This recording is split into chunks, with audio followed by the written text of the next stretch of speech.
Dans un instant, vous allez répondre à une question que les musulmans se posent souvent. Laquelle aujourd'hui? La chirurgie esthétique. Voilà. C'est-à-dire quoi? Si on a le droit ou on n'a pas le droit? On verra ça tout à l'heure. Et vous pourrez poser vos questions au 01 53 48 3000. 9h-10h, à votre spiritualité, Philippe Robichon sur Beurre FM. Une question qui revient souvent et que les musulmans se posent, savoir si on peut, oui ou non, avoir recours à la chirurgie esthétique. Alors, effectivement, moi je reçois beaucoup ce genre de questions. La chirurgie esthétique, d'autant plus que c'est très d'actualité aujourd'hui. On peut aller au Brésil, on peut aller aussi en Tunisie, en Turquie. Donc il y a même des destinations qui sont connues pour cela, où on peut se faire, je ne sais pas si je peux dire le mot, charcuter pour pas trop cher. Charcuter, ouais, il y en a qui se font charcuter, il y en a qui se font... Ah, mais je le dis avec... Il y en a qui se font greffer des cheveux, voilà, une volonté provocatrice. Faire des liftings, remonter les seins. Alors, la première chose que j'aimerais dire par rapport à cette question, c'est que cette question-là est bien la preuve que les musulmans sont dans l'obligation de continuer la réflexion et pas simplement aller chercher dans un patrimoine ancien des avis que l'on doit suivre. Toute personne qui a cette vision du droit musulman par rapport à ce genre de questionnement, elle est complètement bloquée parce que c'est une question contemporaine. La chirurgie esthétique n'existant pas à l'époque du prophète, alayhi salatu wassalam. Donc ça, c'est le premier point. On est obligé de réfléchir. Et c'est une bonne nouvelle que de savoir qu'on est obligé de réfléchir, parce que ça permet de garder un rapport vivant avec le droit musulman. Deuxième chose, je rappelle une chose qui est essentielle dans le droit musulman, c'est que pour les juristes, toute école confondue, tout ce qui concerne le domaine mondain, oui. D'accord, eh bien, la règle, c'est que tout est autorisé jusqu'à preuve du contraire. Tout est autorisé jusqu'à preuve du contraire. Alors que dans le domaine religieux, notamment du culte ou de la croyance, tout est interdit jusqu'à preuve du contraire. Je ne peux pas adopter une croyance ou pratiquer un culte si je n'ai pas au préalable un argument religieux qui me qui me le justifie. Donc, jusqu'à preuve du contraire, la chirurgie esthétique est permise. Alors, lorsque on va émettre une interdiction dans le domaine de la vie profane, on ne peut le faire que s'il y a une raison d'être. Parce que bien évidemment, on ne va pas trouver un texte qui va nous dire la chirurgie esthétique est interdite. C'est pas possible de trouver ce genre de texte. Mais si on va rendre la chirurgie esthétique interdite, on doit le faire sur la base d'une raison d'être. C'est-à-dire qu'il y a des principes en islam. Et parmi les principes en islam, c'est l'interdiction de changer la création d'Allah. L'interdiction de changer la création d'Allah. Donc de ce point de vue-là, c'est pour ça qu'on va avoir un certain nombre d'avis qui vont nous dire que la chirurgie esthétique est interdite puisqu'elle change la création de Dieu. Et c'est là où il va falloir commencer à creuser un petit peu pour être plus dans le détail, pour pouvoir appliquer une sentence, puisque la chirurgie esthétique, ça peut être très très vaste. Donc par exemple, si la chirurgie esthétique consiste à changer de sexe, eh bien là, c'est une évidence que vu qu'on ne doit pas changer la création d'Allah, un changement de sexe constitue un changement à la création de Dieu. Donc cela n'est pas permis en islam. On va rester, puisque vous êtes sur cette zone du corps.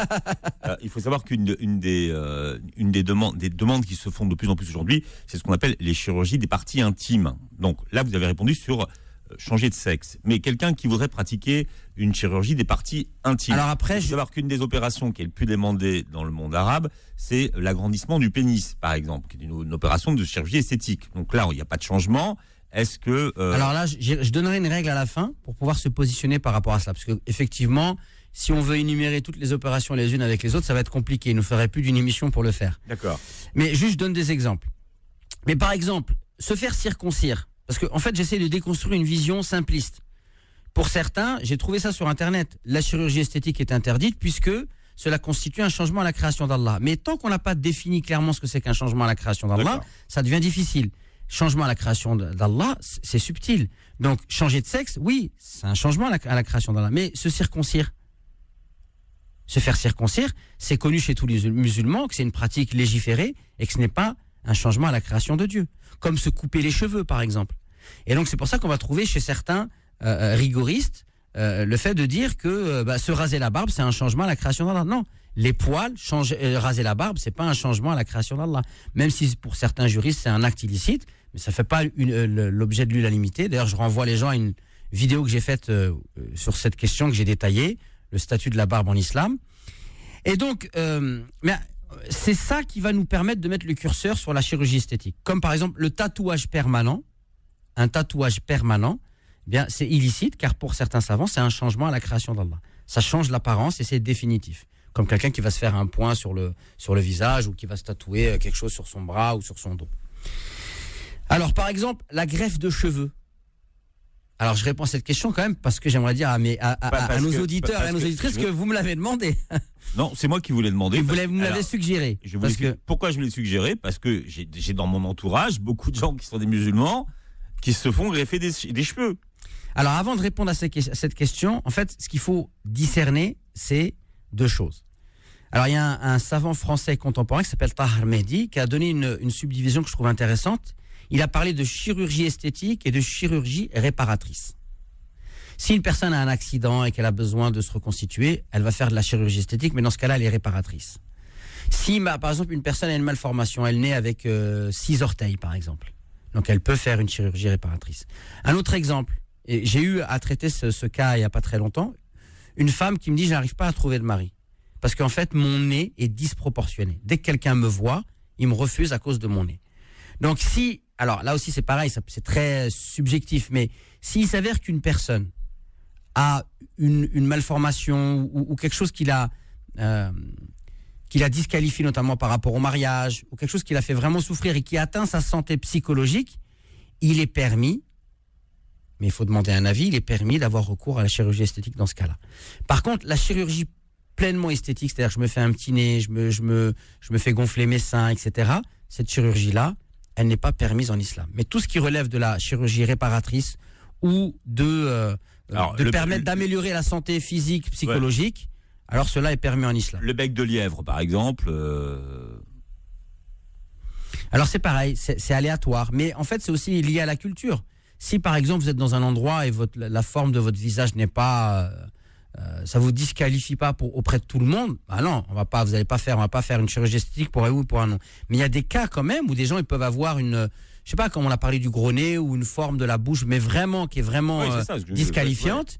Et là, à ce moment-là, pour la santé physique, mais aussi pour la santé psychologique, et pour permettre à la personne de vivre en étant épanouie, on peut lui permettre d'avoir recours à une chirurgie réparatrice. Donc la greffe de cheveux, par exemple, ce qui est interdit en islam, serait de se coller des cheveux. D'accord ? Par contre, la greffe de cheveux pour quelqu'un qui a de la calvitie, on va lui faire un implant et après ses cheveux vont pousser normalement, ils vont aller chez le coiffeur. C'est tout à fait permis. Donc, pas de moumoute. Pas de moumoute.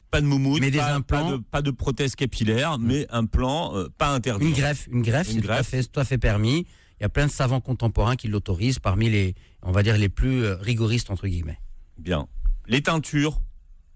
Alors ça c'est un autre sujet. Si vous voulez, on parlera, on développera, voilà. Mais non, parce que vous avez parlé des tatouages. Alors, c'est que dans le monde arabo-berbère, il y a des femmes qui ont des tatouages sur le visage, vous voyez. Ça pour beaucoup, ça fait partie d'une chose qui est illicite, puisque en fait c'est un tatouage permanent et ça change la création divine. Donc le tatouage, non. Le tatouage permanent, non. Non. Le henné, oui. D'accord. Qui est un tatouage pas permanent. Bien. Compliqué ces histoires de chirurgie esthétique. Hein. Donc le lifting, c'est non. Alors voilà, tout ce qui par exemple change avec le temps, comme des rides. Vous avez des rides, d'accord ? Ça arrive avec le temps, etc. Vouloir faire une chirurgie pour les enlever, non, c'est pas quelque chose qui est licite. Tout ça, c'est un changement. Je veux dire, les rides, ça fait partie de la nature. Et ça fait partie, d'ailleurs, ça peut même être beau, les rides. Ça dépend comment on le vit. Quand vous serez comme un charpé, vous verrez. Quand vous aurez mon âge. J'espère que je serai en bonne santé. Alors, la liposuction, parce que ça, c'est une question aussi qui revient et qu'on peut ranger parmi les opérations de chirurgie esthétique. Alors, c'est toujours pareil. Chirurgie esthétique, chirurgie réparatrice. Donc, si c'est simplement de la chirurgie esthétique et que tous les ans, on va se faire un peu de liposuction, etc., pour pouvoir mettre un string pour aller sur la plage, bon, on n'a pas besoin d'un théologien pour savoir que c'est pas... on rentre pas dans l'éthique islamique. Mais si, je sais pas moi, une personne a vraiment des gros problèmes de surpoids et que ça tire sur sa colonne vertébrale, sur sa santé mentale, qu'elle a des gros problèmes pour trouver un emploi ou être épanouie dans sa vie, et que ça peut l'aider et qu'elle est suivie par un médecin, etc., alors oui, elle peut avoir recours à ce genre d'opération. Il y a aussi une condition, c'est qu'il ne faut pas que ça nuise à sa santé. Parce que l'un des problèmes de la chirurgie esthétique, mais qui est pleinement esthétique aujourd'hui, c'est que ça coûte très cher, ça nuit à la santé. Et généralement, le résultat, au bout d'un certain temps, il suffit de voir les grandes actrices, c'est pas génial. Est-ce que vous faites rentrer la chirurgie bariatrique, c'est donc la chirurgie de l'obésité, les gens qui se font poser des anneaux, dans la catégorie des opérations de chirurgie esthétique? Alors moi je suis pas un spécialiste pour pouvoir me permettre de classifier les. Mais là on est dans le domaine de la santé. C'est-à-dire que par exemple comme une sleeve, d'accord, l'anneau gastrique, voilà. La sleeve. Ouais. Là aussi c'est pareil. Donc moi je suis pas un spécialiste pour me positionner sur l'efficacité de ces opérations. Mais s'il s'avère que ces opérations elles sont efficaces et qu'elles permettent à des gens de sortir de l'obésité, là on est dans le domaine de la santé et du bien-être. On n'est pas dans le domaine de la chirurgie pleinement esthétique et on pourrait la classifier dans la chirurgie réparatrice. Voilà, parce que certains ensuite se font enlever le surplus de peau quand on a maigri beaucoup, vous avez beaucoup de peau, voilà, et donc ils se refont. Tout ça, on est dans le cadre de ce qui est licite, parce qu'on permet à l'être humain d'être en meilleure santé. C'est pas pleinement la chirurgie esthétique dans son sens péjoratif, tel qu'on l'entend aujourd'hui. Est-ce que ce sont des questions que vous recevez de plus en plus aujourd'hui? Oui, bien sûr. C'est récent comme phénomène ou ça a toujours été le cas? C'est difficile pour moi de répondre parce que ça fait pas 20 ans non plus que j'ai une boîte mail. Mais en tout cas, on va dire que depuis 4-5 ans, oui, je sens que c'est des questionnements qui touchent de plus en plus de musulmans. Surtout tout ce qui touche à l'obésité. Donc là, il y a des vraies questions. Tout ce qui touche à l'obésité pour les femmes, beaucoup, et tout ce qui touche, même s'il y a des hommes, mais beaucoup les femmes, et tout ce qui touche aussi à la calvitie pour les hommes qui dépassent la quarantaine, ou même parfois des jeunes qui ont 30 ans et qui souffrent de calvitie, qui me posent la question de savoir ce qu'ils peuvent faire un implant. Il y a des femmes, par exemple, qui ont eu de nombreuses grossesses, qui veulent réparer leur corps parce qu'elles ont le ventre distendu ou les seins distendus. Alors c'est toujours pareil, c'est que c'est très subjectif. Qu'est-ce que c'est que le ventre distendu? Mais il y a des cas où on sait qu'effectivement c'est nécessaire. Parce que là, voilà. Est-ce que pour autant il faut le généraliser? Je ne sais pas, je pense que c'est au cas par cas. Et c'est surtout aussi lié à l'état de la personne, son bien-être, son ressenti, etc. Mais on peut imaginer tout à fait que dans certains cas, c'est possible. C'est une question qui se pose aussi parce que la société de consommation banalise les actes de chirurgie esthétique. Aussi aujourd'hui, ça se démocratise d'une certaine façon. Moi, ce que je conseille de faire pour une personne qui s'interroge sur ces questions-là et qui serait tentée de passer à l'acte, c'est d'aller voir un imam réputé. Elle prend conseil auprès de lui, mais même quand elle prend conseil auprès de lui, elle considère pas que sa parole c'est une parole qui tombe du ciel.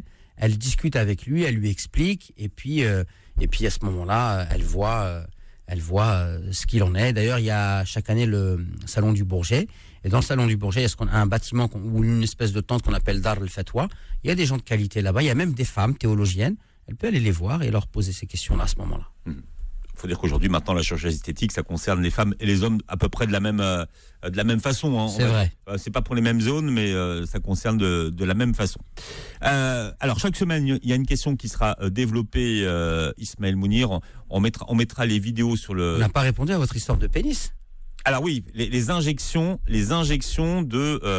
je sais pas de quoi d'ailleurs. Alors, c'est toujours pareil en fait. La règle, c'est chirurgie esthétique, chirurgie réparatrice. Si une personne elle a un pénis qui est vraiment extrêmement petit et que ça lui porte préjudice, et qu'il y a un moyen de l'agrandir sans que ça nuise à sa santé, alors ça peut être possible. Mais si maintenant c'est simplement parce qu'il y a la pornographie qui s'est répandue, et que en fait la personne juge elle-même de manière très subjective son pénis trop petit et qu'elle s'amuse là ça devient un excès bien évidemment.